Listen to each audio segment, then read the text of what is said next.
میرے آقا کریم علیہ السلام ایک مرتبہ گھر میں تشریف لائے تو دیکھا روٹی کا ایک ٹکڑا پڑا ہوا ہے. میرے حضور نے وہ ٹکڑا اٹھایا, صاف کیا اور فرمایا عائشہ عزت والی چیز کا احترام کیا کرو, یہ جب کسی قوم سے روٹھ جاتی ہے نا تو واپس نہیں آتی. اب آپ دیکھیں کہ ہمارے ہاں کتنی بے قدری ہوتی ہے رزق کی. کہتے ہیں یار مفت کا کھانا مل گیا. بھائی مفت کا ملا ہے تو آپ نے جتنا آپ کا شکم ہے آپ اتنا ہی تناول کریں گے نا, نہ کہ آپ ضائع کریں گے اسے. دسترخوان سے اٹھا کر کھانا اس میں مغفرت کی بشارت ہے. اور فرمایا کہ جو برتن کو صاف کرتا ہے, پلیٹ کو صاف کرتا ہے, وہ برتن اس کے لیے دعائے مغفرت کرتا ہے.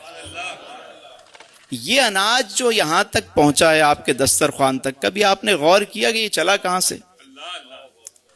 6 مہینے میں فصل تیار ہوتی ہے. کبھی آپ جائیں دیہاتوں میں, جو فصل ہے وہ 6 مہینے میں تیار ہوتی ہے, چاہے چاول ہو چاہے گندم ہو.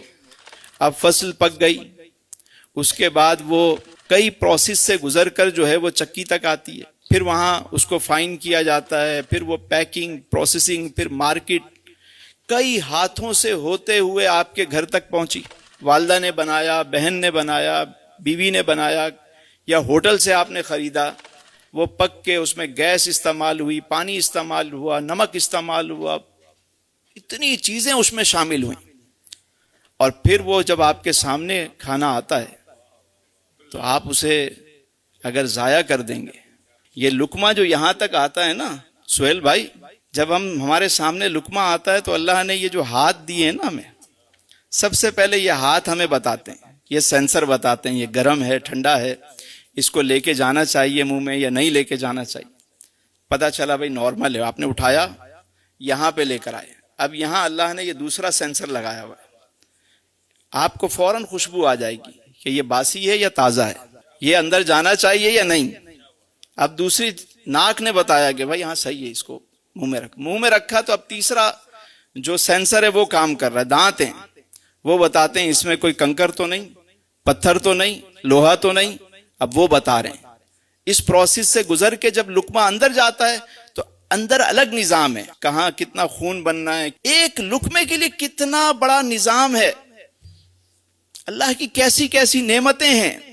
یعنی مثال اتنی سمپل سی ہے کہ اگر میں کسی کو ایک روٹی دوں اور وہ اسے اٹھا کے پھینک دے میرے سامنے تو میں اسے دوبارہ دوں گا؟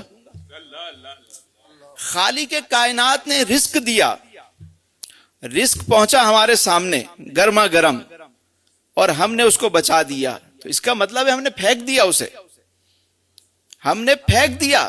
برکت ہوگی یا اس سے آپ کے رزق میں تنگی آئے گی؟ خود سوچنے کی بات ہے. یہ جو ہمارے گھروں میں رزق کی تنگی ہے اس کی بنیادی وجہ یہ ہے کہ ہم نے رزق کی قدر کرنا چھوڑ دی. ہم کھاتے ہیں شکر ادا نہیں کرتے. کبھی کسی دعوت میں چلے جائیں, یعنی اپکائی آتی ہے دیکھ کے, لوگ اتنا اتنا بھر کے رکھتے ہیں, ضائع کر کے جا رہے ہوتے ہیں. ارے بھائی لفافہ دیا ہے, پیسے تو وصول کریں گے نا. اللہ اکبر, آپ ضائع کریں گے, رزق کو ضائع کریں گے؟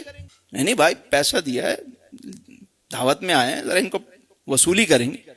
وصولی کر رہے ہیں آپ ضائع کر رہے ہیں. کسی کا حق ہے, اتنے اتنے کھانے شادی بیاہ میں ضائع ہو رہے ہوتے ہیں, اور کبھی کہیں جگہ سے گزرو تو کوئی کچرا کنڈی سے اٹھا کے جو ہے نا کھا رہا ہوتا ہے.